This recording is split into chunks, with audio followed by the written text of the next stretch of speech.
Hello बच्चों, आज एक मजेदार कहानी सुनेंगे। अरे अरे, जरा सोचो, अगर तुम साइकिल चला रहे हो और अचानक उसके पहिए अपनी मनमानी करने लगे, एक पहिया बाईं ओर जाए, दूसरा दाईं ओर, तो क्या होगा? हाँ, धड़ाम, गिर जाओगे। कुछ ऐसा ही हमारे जीवन के साथ भी होता है। हमारा शरीर भी एक रथ की तरह है, जिसे सही दिशा में ले जाना बहुत जरूरी है। लेकिन अगर इसे संभालने वाला समझदार न हो, तो क्या होगा? यही तो आज हम जानने वाले हैं। तो चलो, ध्यान से सुनो और सीखो कुछ नया।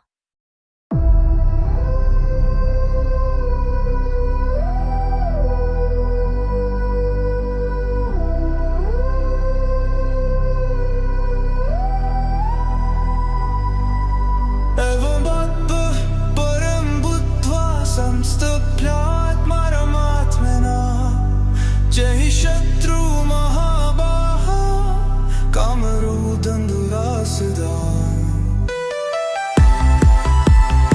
इस श्लोक का हिंदी अनुवाद इस प्रकार है। ऐसे ही महाबाहो, आत्मा को सबसे महान समझो और अपनी इंद्रियों, मन और बुद्धि को काबू में रखो। ज्ञान की मदद से इच्छा और लालच जैसे कठिन शत्रु को हराओ। इस श्लोक की व्याख्या ये है कि शरारती घोड़े और समझदार सारथी। एक मजेदार सीख। एक बार की बात है, एक रथ था, लेकिन ये कोई आम रथ नहीं था, इसमें कुछ खास था। इस रथ पर एक मुसाफिर बैठा था, जिसे अपनी मंजिल तक जाना था। लेकिन असली दिक्कत ये थी कि इस रथ को 5 घोड़े खींच रहे थे, और ये घोड़े बड़े शरारती थे।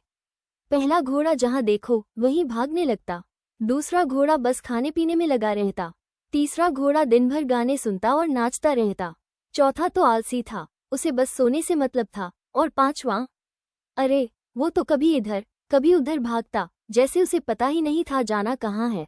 अब सोचो, अगर रथ के घोड़े ऐसे बर्ताव करें तो क्या होगा? हाँ, रथ कभी सही रास्ते पर नहीं चल पाएगा, और यही हो रहा था। मुसाफिर, आत्मा, बेबस होकर देख रहा था कि उसका रथ इधर उधर डगमगा रहा है।